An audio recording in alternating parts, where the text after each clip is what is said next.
The term life reinvention sounds so glamorous until you find yourself in a pile of unfolded laundry, wondering if you should start a candle company or go back to school to become a Buddhist psychologist, which apparently is a thing. And if you've ever found yourself in a similar situation, which I bet you have, then you're probably, like me, a sucker for a good life reinvention, which said another way means you are probably just so freaking overwhelmed in the moment that you just want to burn your whole life down and start all over again. But life reinvention has a more uplifting tone to it, so let's go with that. It is so hot in here. I must be hot flashing. So what I thought I would do today is share a little insight into what life reinvention looks like when you're after 50, because it makes everything just a little spicier, especially getting older. Now, one thing to point out, when I talk about reinventing myself, I'm not saying I'm starting from scratch. Like I'm living in a van down by the river and I've got to build my life from the ground up in every dimension. That is not the case. In many areas of my life, things are really good, so they don't need to be reimagined or reinvented in any way. That said, there are other areas of my life where I definitely need to reinvent or rejudge or just reimagine, because as you get older, everything about your life changes. Your physical appearance, your financial situation, your career prospects, your friendships, relationships, everything. And I feel like if you don't take it seriously or you don't think about it and act intentionally, then it all just kind of goes downhill. But I don't think it has to be that way.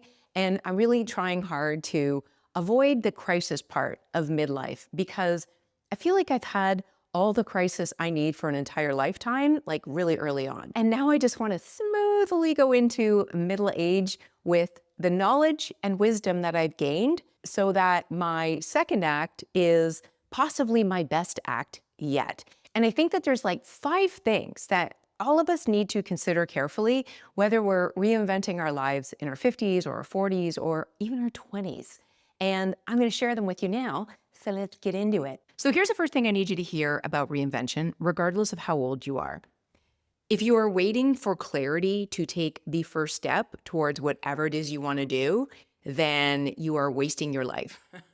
Hands down, clarity comes through taking messy action. And when I look back at my own life, the things that were successes, the things that were epic failures, the things that I tried and they didn't work out the way I wanted to, but I never regret them for a second, all came from taking messy action without having any clarity whatsoever.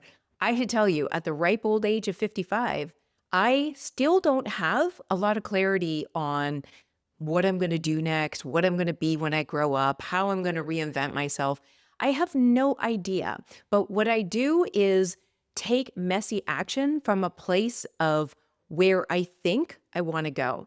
And the only way to know whether I'm going in the right direction or not is to try it and see if I like it, and take an experimental approach where I can easily and gracefully back out if I want to. So I try things in my business and in my relationships and how I show up here on YouTube. I'm trying to become more vlog-like as opposed to just being talking head, and make things more interesting. And it probably isn't very good, I know, but at least I'm trying it, right? So at the end of the day, if you are thinking of going in a direction, but you are waiting for clarity, please know that clarity is never going to find you until you get off the couch and actually try the thing. And of course, that brings me to number 2, which is pivoting does not mean failing. I think that very early on in life, they decide that every time something doesn't work out for them, they think it's a failure, whether it's a relationship or a class or a job.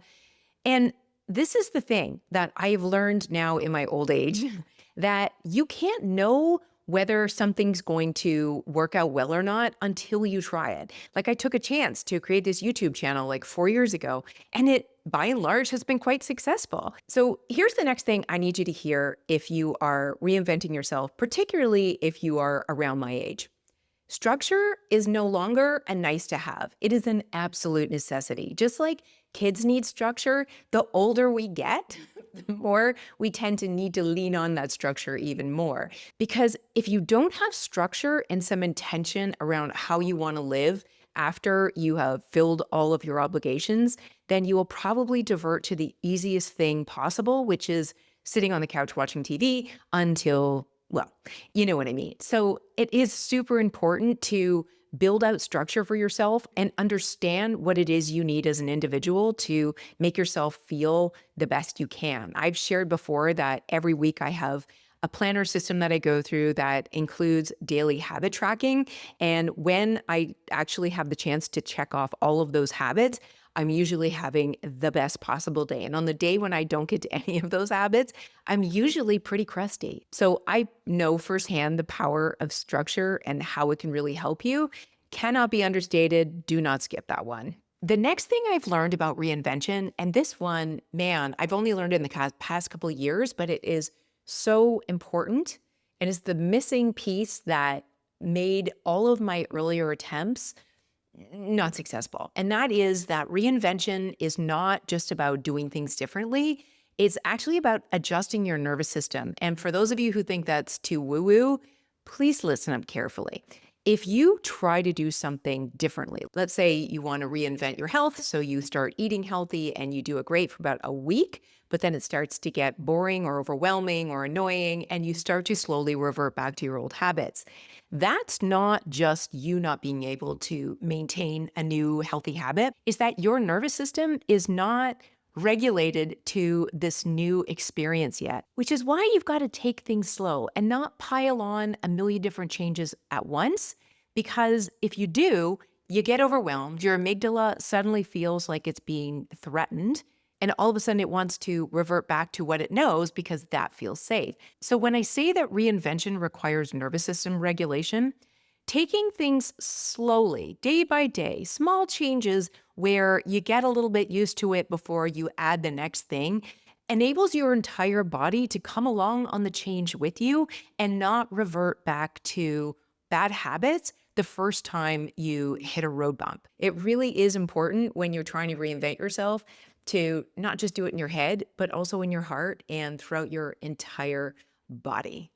And then the last point I want to say on reinvention, you are not broken. There is nothing wrong with you and you do not need to be fixed. So I say that because very often reinvention comes from a place of just being so incredibly sick of ourselves and the way that we're acting and thinking that we have to be fixed in order to be happy or live a good life. And that is not the case. That is absolutely not the case. If you are in environments where you don't feel like you can be yourself, maybe there are things that you need to change about that in terms of owning your behavior and your side of the street. But very often it's because you're just not in the right environments or around the right people. I've spent my entire life trying to fit into molds and not be too big or take up too much space or be too loud because, I'm always being told that I'm too much. But on the other side of that, who is anyone to tell me that I'm being too much? And maybe they're being too little, right? Like, especially as women, I think that we are often socially expected to be small, not take up space. And if you had overbearing parents, then this one is particularly true. So we grow up thinking that we are somehow flawed or broken, and we're constantly, in the self-development space trying to fix things that we can't even put our finger on because we don't really even know how we're necessarily broken. We just assume that we are, and we're constantly in a battle to try and improve ourselves. And that is not the right spirit to kick off a reinvention. Rather, consider that you are amazing just as you are. And maybe instead of changing yourself to accommodate others, you need to find new spaces that accommodate the best parts of you. Obviously, there's areas that we can all work on, but if you constantly feel like you are 100% broken or even 50% broken and so much needs to get fixed, you will only ever look at the problems and never look at the potential of where you can go or what you can be or how happy and satisfied you can be with yourself. I unfortunately didn't feel that until I was well into my 50s, and I still think it's something that I work on, but I would love for all of us to feel that a lot sooner or not feel like we're broken at all, if that's even possible. And one last point, because I'm a life coach and I can't help myself, Having an idea of who you want to become is really helpful. I have this vision of myself in my 60s, 70s, and 80s of this badass woman who does what she wants, obviously not in a bad way or hurts anyone else, but is truly aligned to what she wants. And she's fit and she's outspoken and she loves herself unconditionally. And that is the woman I want to become. And I'm constantly thinking of her in my head. I think to myself, what can I do every day to grow into that person? Because I know she's inside me. And like, the statue of David, I just need to chip away all of the extraneous pieces until she appears. And that's how I'm considering my own life reinvention. And of course, taking into consideration all of the lessons learned that I just shared with you. So that's what I have for you today. Life reinvention, in my opinion, is an evolution. It's not a 90-day plan. So unfortunately, I don't have a Notion template for this one. Although maybe that's a good idea. No, I'm just kidding. But I'd love to know if any of you are also reinventing yourselves after 50, before 40, after 20. I would just love to know, are you on a journey of reinvention? And would you be interested in hearing more about my journey as it goes from this point? So if you've made it this far, thanks for watching and let me know your thoughts, and I'll see you in the next episode. Bye for now.